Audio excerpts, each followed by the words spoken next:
सालाना 3,000 करोड़ का टर्नओवर करने वाली बड़ी बिस्किट कंपनी प्रिया गोल्ड विवादों में है। कंपनी का सबसे ज्यादा बिकने वाला डिलाइट बटर बिस्किट टेस्ट में फेल हो गया। आम आदमी की पहुंच रखने वाले प्रिया गोल्ड का बिस्किट में खतरनाक केमिकल सल्फाइड की मात्रा तय मानक से ज्यादा पाई गई। दावा किया गया कि बिस्किट बच्चों और बुजुर्गों की सेहत के लिए बेहद खतरनाक साबित हो सकता है। यानी यूं समझिए कि रोजमर्रा की इन चाय नाश्ते की आदत अब सेहत की दुश्मन बनती नजर आ रही है। कल्पना कीजिए, कुरकुरे बिस्किट जो हर भारतीय के घर में हैं, वो अगर जहर बन जाएं तो फिर सेहत का क्या होगा। जम्मू कश्मीर के अनंतनाग में प्रिया गोल्ड के मशहूर बटर डिलाइट बिस्किट पर पूरी तरह बैन लग गया है। लैब टेस्ट में पाई गई सल्फाइड की घातक मात्रा ने लाखों उपभोक्ताओं को हिला दिया। एक बैच के सैंपल की लैब जांच में सल्फाइड की मात्रा निर्धारित सीमा से कहीं ज्यादा पाई गई।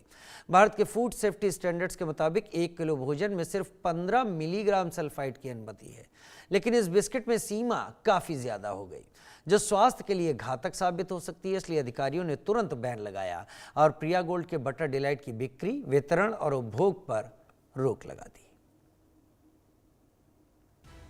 कश्मीर के अनंतनाग में food safety and drugs administration ने प्रिया गोल्ड बटर डिलाइट बिस्किट को असुरक्षित घोषित कर दिया है। एक बैच के सैंपल की लैब जांच में सल्फाइड की मात्रा निर्धारित सीमा से कहीं ज्यादा पाई गई है। भारत के फूड सेफ्टी स्टैंडर्ड्स के मुताबिक 1 किलो भोजन में सिर्फ 15 मिलीग्राम सल्फाइड की अनुमति है, लेकिन प्रिया गोल्ड के इस बिस्किट में ये सीमा पार कर गई, जो स्वास्थ्य के लिए घातक साबित हो सकती है। अधिकारियों ने तुरंत बैन लगा दिया और प्रिया गोल्ड के बटर डिलाइट की बिक्री, वितरण और उपभोग पर रोक लगा दी। लेकिन जिस तरीके से सल्फाइड जो है ज़्यादा पाया गया है और सल्फ्यूरिक एसिड इसको कहा जाता है, तो कहीं ना कहीं ये हेल्थ के साथ जुड़ा हुआ मामला है और कई लोगों को इससे जो है कई बीमारियां भी हो सकती है, क्योंकि सल्फ्यूरिक एसिड जो होता है काफ़ी ज़्यादा हानिकारक है सेहत के लिए, जिससे जो है अगर हम खुजली की बात करें, खराश की बात करें, दौरे तक पड़ सकते हैं। ये कदम अंडे स्कैंडल के बाद बिस्किट इंडस्ट्री पर नजर रखने का संकेत है। अब सवाल ये है कि सल्फाइड आखिर है क्या?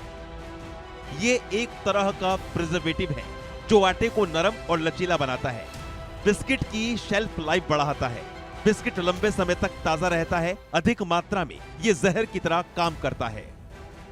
विशेषज्ञों के मुताबिक ज्यादा सल्फाइड अस्थमा अटैक ट्रिगर कर सकता है, एनाफिलेक्सिस शॉक का कारण बन सकता है, ब्लड प्रेशर अचानक गिराकर मौत का कारण बन सकता है। एंजाइम की कमी वाले लोगों के लिए खतरा और बड़ा है और पाचन तंत्र पर भी गहरा असर पड़ता है। बच्चों और बुजुर्गों के लिए ये ज्यादा खतरनाक हो सकता है। ये बैन सिर्फ अनंतनाग तक सीमित नहीं। प्रिया गोल्ड भारत की एक बड़ी बिस्किट कंपनी है, तो ये बड़ा इंपॉर्टेंट एक विषय है। सरकार को या फिर फूड सेफ्टी एक्ट जितने भी है डिपार्टमेंट है, उनको जो है पूरा संजीदगी लेनी चाहिए।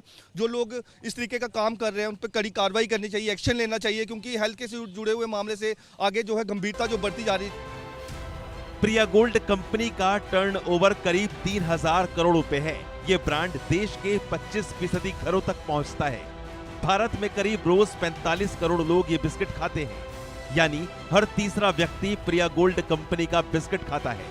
90% परिवार हर महीने ये बिस्किट खरीदते हैं और बाजार का 75% हिस्सा सस्ते बिस्किटों का है।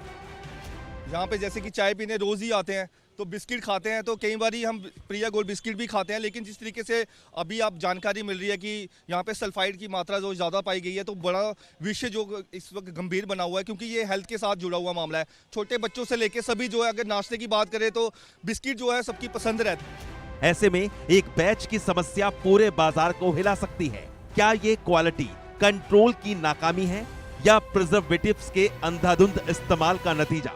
प्रिया गोल्ड कंपनी की ओर से अभी तक कोई आधिकारिक बयान नहीं आया है, जो सवालों को और बढ़ा रहा है। लेकिन इतना जरूर है कि ऐसे बैन स्वास्थ्य के लिए अच्छे होते हैं और उपभोक्ता को जागरूक करते हैं।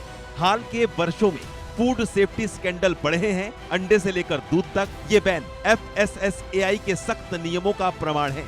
लेकिन क्या बाकी राज्यों में भी जांच होगी? विशेषज्ञों का मानना है कि सस्ते बिस्किट ब्रांड्स पर नजर रखना जरूरी है, क्योंकि ग्रामीण भारत में ये मुख्य नाश्ता है। जरा सोचिए, बिस्किट की ये आदत अंग्रेजों के जमाने से चली आ रही है। 1857 में कोलकाता और मुंबई की यूरोपीय बेकरियों में अमीरों के लिए शुरू हुए। 1892 में तमिलनाडु में पहली भारतीय फैक्ट्री बनी और 1929 में पहला ब्रांड लॉन्च हुआ। सस्ते होने से ये आम घरों तक पहुंचे, चाय की तरह नाश्ते का हिस्सा बने, लेकिन आज ताजगी के नाम पर जहर बेचा जा रहा है। अगर आपके किचन में प्रिया गोल्ड बटर डिलाइट का पैकेट है तो तुरंत चेक करें और नष्ट कर दें। हमेशा लेबल पढ़ें, FSSAI का सर्टिफिकेशन देखें, स्वास्थ्य पहले। इस मुद्दे पर कंपनी का बयान आते ही हम उसका अपडेट भी देंगे। Bureau report, India news. उधर बीकानेर के खाजूवाला में बिस्किट फैक्ट्री में लोगों से बात करने हमारे संवाददाता सुरेंद्र मंडा पहुंचे। सुनिए क्या कह रहे हैं यहाँ पर लोग।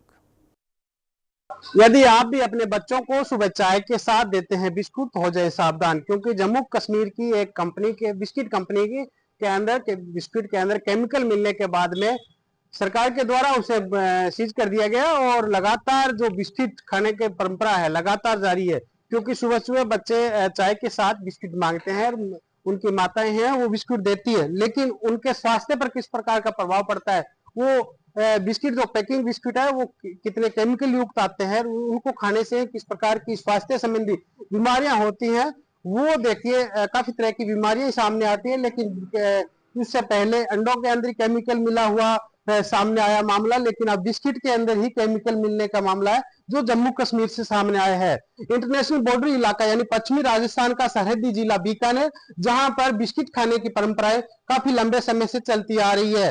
बिस्किट के साथ साथ बीकानेर के भुजिया और जो नमकीन के साथ रसगुल्ले हैं वो भी विश्व प्रसिद्ध है। लेकिन बिस्किट की परंपरा किस प्रकार से यहाँ के लोग चलाते हैं, किस प्रकार से बनाकर वो खुद खाते हैं, ये आप देख सकते हैं।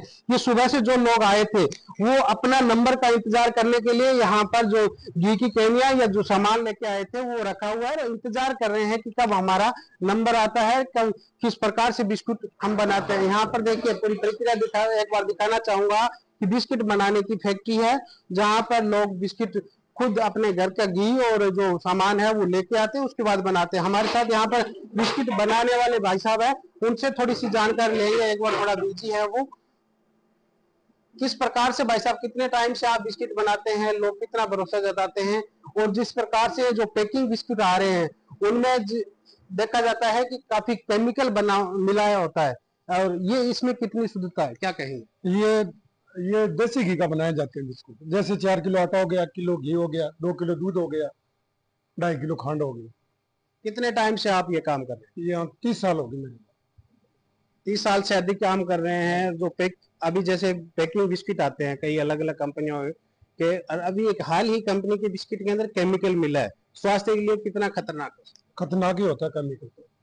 हमारे साथ कुछ और लोग हैं, उनसे बात कर लेते हैं कि किस प्रकार से जो हाल ही के अंदर एक बिस्किट फैक्ट्री के अंदर केमिकल मिला हुआ सामने आया, उसके बाद उसे बंद कर दिया गया, वो स्वास्थ्य के लिए कितना हानिकारक है, और इस बिस्किट की शुद्धता में क्या कहेंगे? इसकी शुद्धता ये अपने घर से सामान ला के इसको बनाया जाता है, ये अच्छा है। केमिकल वाले में अपने पता नहीं है क्या होता है क्या नहीं होता है, उससे अच्छा हमें ये लगता है। इसीलिए हम यहाँ पे लाके अपने घर से जो सामान, चाहे चीनी है, गुड़ है, मतलब आटा है, दूध है, सारा घी है, अपने घर का होता है। पश्चिमी राजस्थान का जिला बीकानेर और यहाँ का भुजिया व बिस्कुट भुजिया व रसगुल्ला है, विश्व प्रसिद्ध तो कहा ही जाता है। लेकिन बिस्किट के अंदर ही लोग अपने घर का जो सामान लाकर यहाँ पर बिस्किट बनाते हैं, उसके बाद उस बिस्किट को खाने में ज्यादा भरोसा करते। देखा कि हाल ही के अंदर जम्मू कश्मीर की एक फैक्ट्री, बिस्किट फैक्ट्री के अंदर बिस्किट के अंदर जिस प्रकार से केमिकल मिला हुआ सामने आया, उसके बाद सरकार ने कार्रवाई करते उसे सीज तो कर दिया गया। लेकिन आमजन में जब तक जागरूकता नहीं आएगी, जो पैकिंग बिस्कुट हो या पैकिंग जो खाद्य सामग्री हो, उनकी शुद्धता पर राज्य सरकार के साथ साथ आम नागरिक जागरूक नहीं होगा, तब तक इन पर रोक नहीं लग सकती। कैमरामैन चौकी के साथ सुरेंद्र मंडा, बीकानेर। हमने सर्वे किए। पहला सवाल, प्रिया गोल्ड के डिलाइट बिस्किट में सल्फाइड की मात्रा ज्यादा क्यों? इस पर आप राय क्या दे सकते हैं? पहला, लोगों की सेहत से खिलवाड़, कंपनी की लापरवाही, सख्त कार्रवाई, या कह नहीं सकते। तो लोगों की सेहत से खिलवाड़ की अगर हम बात करें तो 11% लोगों ने लोगों की सेहत से खिलवाड़ कहा। सख्त कार्रवाई होनी चाहिए 65% लोगों ने कहा, 2% ने कहा कह नहीं सकते, और कंपनी की लापरवाही 22% लोगों ने कंपनी की लापरवाही यहां पर माना। दूसरा सवाल, इसमें हमने पूछा सवाल, प्रिया गोल्ड बिस्किट कंपनी पर अब तक कार्रवाई क्यों नहीं हुई थी? कई ऑप्शन दिए, प्रशासन की अनदेखी, भ्रष्ट अधिकारी जिम्मेदार या कह नहीं सकते। तो प्रशासन की अनदेखी 36% लोगों ने कहा प्रशासन की अनदेखी, भ्रष्ट अधिकारी जिम्मेदार 40% और 24% कह नहीं सकते। अगले सवाल पर जाते हैं हम आगे, और अगला सवाल है क्या अन्य बिस्किट कंपनियों की भी जांच होनी चाहिए। इसमें भी हमने 3 ऑप्शन दिए और 3 ऑप्शन हाँ नहीं कह नहीं सकते के थे। 97% ने कहा कि हाँ अन्य की भी जांच होनी चाहिए, 3% ने कहा कि नहीं, और किसी ने भी कह नहीं सकते का ऑप्शन नहीं चुना। तो ये वो सवाल हैं जो हमने लोगों से सवाल अलग अलग पूछे, जिनके जवाब लोगों के हमारे सामने आए। लेकिन जिस सल्फाइड के चलते आटे को, बिस्किट को प्रतिबंधित किया गया, वो होता क्या है? वो बिस्किट के आटे को लचीला बनाता है, एक तरीके का प्रिजर्वेटिव कहा जाता है। ये आटा इससे नरम लचीला हो और बिस्किट इससे ज्यादा समय तक ताजा लगता है। तो ये वो चीज है जो अपने आप में बहुत खास है और जिसके चलते बिस्किट में इस चीज़ को मिलाना ज़रूरी है, लेकिन कितना उसके भी मानक हैं। दो खास मेहमान मेरे साथ इस वक्त जुड़ रहे हैं। प्रोफेसर श्रीराम खन्ना मेरे साथ मैनेजिंग एडिटर कंज्यूमर वॉइस से जुड़ रहे हैं, बहुत स्वागत है प्रोफेसर श्रीराम आपका। और रणबीर शर्मा फॉर्मर IPS हरियाणा से रहे हैं, कानून की शब्दावली को ज़्यादा बेहतर रणजीत जी यहाँ पर बता पाए, रणबीर जी हमारे साथ यहाँ पर बता पाएंगे तो हम उनसे समझेंगे। तो मैं माध्यम हूँ, अपनी सीमाएं दायरे तय कर लेता हूँ। सबसे पहले श्रीराम खन्ना जी मैं आपका ही रुख करता हूँ। हर प्रोडक्ट में कुछ ना कुछ ऐसा ज़रूर मिलाया जाता है जो उस प्रोडक्ट के स्वाद को तो बढ़ाता है, लेकिन उसके मानक होते हैं कि स्वाद बढ़ाने का जिम्मा इस पदार्थ के लिए कितना होना चाहिए। जब वो मानक टूटने लगते हैं किसी और फायदे के लिए, तब वो लोगों की सेहत से खिलवाड़ मान लिया जाता है। क्या 2-3 इश्यू जो पिछले कुछ दिनों में हुए हैं, जिसमें एक ब्रांडेड घी की बात करें, जिसमें इस बिस्किट की बात करें, या जिसमें अंडों की बात करें, या दूध की या पनीर की बात करें, क्या तय मानकों से खिलवाड़ फायदा कमाने के शॉर्टकट के सामने यूं ही बेकार का साबित होता है? देखिए, जो व्यापारी है या मैन्युफैक्चरर है, शॉर्टकट अगर करेगा, ज्यादा पैसा कमाने के लिए घटिया माल इस्तेमाल करेगा या उसमें कोई कंटेमिनेंट होंगे, तो उसमें उपभोक्ता को नुकसान है। परंतु सवाल ये उठता है कि ये जो मानक हैं ये तो कंपलसरी है, ये तो कानून में है। फूड सेफ्टी और स्टैंडर्ड अथॉरिटी ने बिस्कुटों के लिए, घी के लिए, बाकी प्रोडक्ट्स के लिए मानक बनाए हैं, और उस कानून में हर जिले में, हर प्रदेश में लेबोरेटरीज हैं और NABL एक्रेडिटेड लेबोरेटरी होनी चाहिए। और ये फूड सेफ्टी ऑफिसर हर जिले में है, वो कोई भी सैंपल उठा के लैब में भेज सकता है और लैब की रिपोर्ट से उसको पता लगता है कि क्या इसमें कोई कमी है या नहीं है। पर यह ध्यान रखिए कि अगर एक लेबोरेटरी में एक सैंपल टेस्ट हुआ है तो लेबोरेटरी की भी कमी हो सकती है।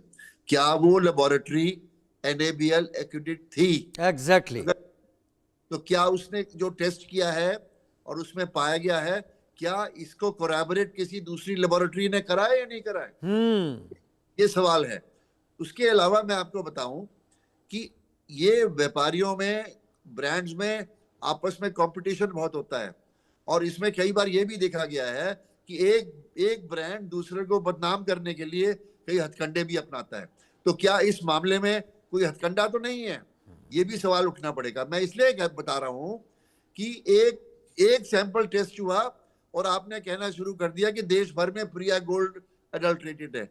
हो सकता है ऐसा ना हो, तो हमें फूड सेफ्टी और स्टैंडर्ड अथॉरिटी के अधिकारियों से पूछना चाहिए कि क्या आपने इस ब्रांड के सैंपल दूसरी लेबोरेटरीज में टेस्ट कराए हैं? अगर कराए हैं तो उनका क्या रिजल्ट है? और इस कंपनी के जो अधिकारी हैं उनको भी बताना चाहिए कि उन्होंने जो टेस्ट कराए उनमें क्या निकला है, और क्या सब जगह यही है कि इसमें कोई कमी है। जब तक ये सिद्ध ना हो जाए, किसी भी ब्रांड को बदनाम करना अच्छी बात नहीं है। क्योंकि उसका उदाहरण देता हूं मैं, कुछ वर्षों पहले मैगी में कई सारे कंटेमिनेंट पाए गए थे, मैगी में जी, और एक नहीं कई लेबोरेटरीज में टेस्ट हुआ, लेड के बाद मुकदमा चला मैगी के खिलाफ, और आप समझ लीजिए मैगी के खिलाफ जो मुकदमा चला वो कचहरी ने नकार दिया कि यह मुकदमा गलत है। और इसलिए मैं आपसे और आपके माध्यम से सारे श्रोताओं को ये बताना चाहता हूं कि जब तक आधिकारिक रूप से फूड सेफ्टी और स्टैंडर्ड अथॉरिटी दूसरी लेबोरेटरीज NABL एक्रेडिटेड लेबोरेटरीज की टेस्ट रिपोर्ट को कोरैबोरेट नहीं करती है, इस पे हमें विश्वास नहीं करना चाहिए। एक लेबोरेटरी में कोई एक टेस्ट हुआ जम्मू कश्मीर में, इसका मतलब ये नहीं है कि वो सारा ब्रांड या सारी उसकी प्रोडक्शन देश भर में गड़बड़ है। हमें ध्यान रखना चाहिए, हमें कॉशन करनी चाहिए, परंतु इसमें गड़बड़ भी हो सकती है टेस्टिंग में, ये हमें समझ लेना चाहिए। धन्यवाद। राम जी, आपने एकदम चर्चा को बेहतर विस्तार दिया है, अलग एंगल दिया है जिस पर लोग सोच तो रहे थे लेकिन बहुत हल्का। रणवीर सर मेरे साथ इस वक्त जुड़े हुए हैं, रिटायर्ड IPS इस वक्त जुड़े हुए हैं। रणवीर जी, अब इस एंगल को भी आपके सामने रख देता हूं मैं।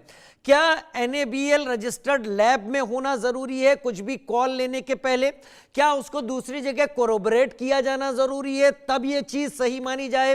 क्या फिर इस सब के पीछे मैल प्रैक्टिसेस जो हम देखते हैं, मैं ऑपरेशन सिंदूर की बात मुझे याद आई राम जी के कहते ही, तब चीन की तरफ से राफेल को लेकर बहुत बातें की गई, पता चला बाद में घूम फिर कर कि चीन अपने एयरक्राफ्ट दुनिया के मार्केट में उतारना चाहता है और राफेल को चीन बदनाम करना चाहता था। और आज की दुनिया में जब खबरें बहुत तेजी से फैलती हैं, स्टॉक मार्केट मैनिपुलेट हो जाता है, ऊपर से नीचे दाम चले जाते हैं, तब यह भी सोचना चाहिए।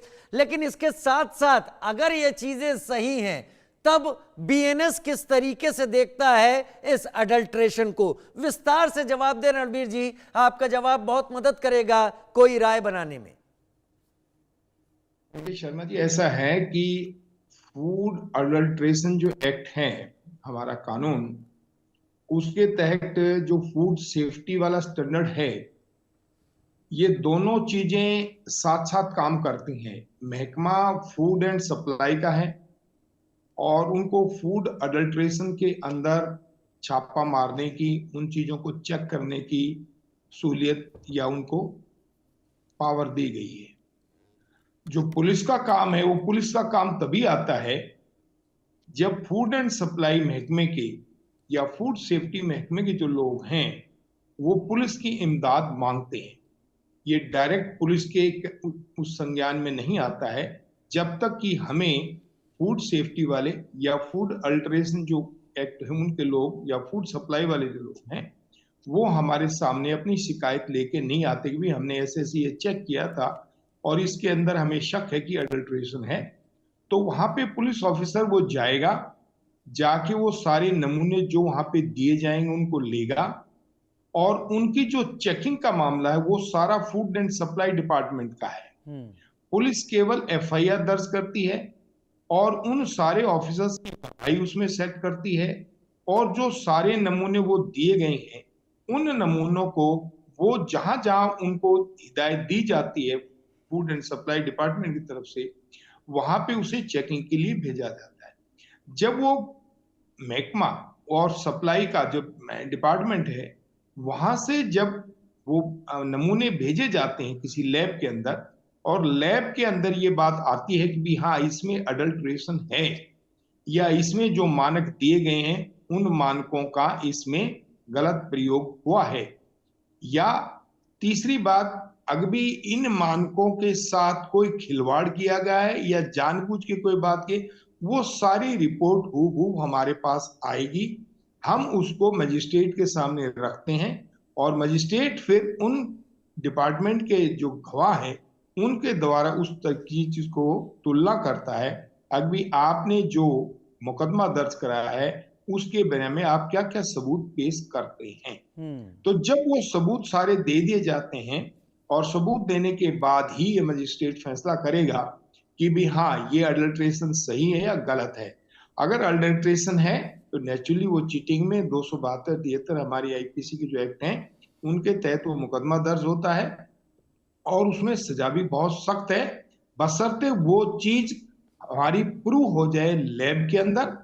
और ये भी बात सही है खन्ना जी की भी एक लैब से नहीं कि एक बार एक लैब में चेक हो गया तो हो सकता है एक जो लॉट था उसके अंदर कोई अल्टरेशन आ गई किसी वजह से, तो वो दूसरी जगह से भी उसी प्रकार के नमूने लिए जाएंगे और उन नमूनों को भी दूसरी लैब के अंदर भेजा जाएगा, एक लैब की बजाय दूसरी लेबोरेटरी के अंदर भेज के जब सबका मिलान हो जाएगा तीनों चारों लेबोरेटरी का, जो कि डिपार्टमेंट की जिम्मेवारी बनती है, उनके मानक बड़े क्लियर है उसके अंदर कि आपको कहां कहां पे ये नमूने भेजने हैं, 1 2 3 4, वो तीनों चीज उनकी उसमें दी हुई होती हैं और उसी मुताबिक पुलिस केवल उनकी इमदाद करती है, मदद करती है। मेन काम फूड एंड सप्लाई डिपार्टमेंट का है, उसी डिपार्टमेंट का कोई व्यक्ति यहाँ होना चाहिए था जो आपको इस बारे में और ज्यादा गहनता से बता सकता। मैं बतौर पुलिस अफसर केवल इतनी ही बताऊंगा कि हम किस प्रकार से जो फूड एंड सप्लाई डिपार्टमेंट है उसकी मदद करते हैं। वाकई वाकई पुलिस इसमें मदद करती है, लेकिन कोरोबोरेट करना बहुत जरूरी है, जिसकी आप दोनों तस्दीक कर रहे हैं। ये वन वे ट्रैफिक नहीं है कि एक जगह से लिया और बात को सामने रख लिया, और इसके इंपैक्ट बहुत ज्यादा होते हैं आज के मॉनेटरी गेन्स करने के लिए, मार्केट में एक किसी दूसरे की इज्जत या रेपुटेशन डाउन करने के लिए। आप दोनों साथ जुड़े और आप दोनों ने वाकई सोच का एक अलग दायरा दे दिया। बहुत धन्यवाद आप दोनों का हमारे साथ जुड़ने के लिए, राम सर और रणवीर सर, आप दोनों का। एक छोटा सा ब्रेक, जल्द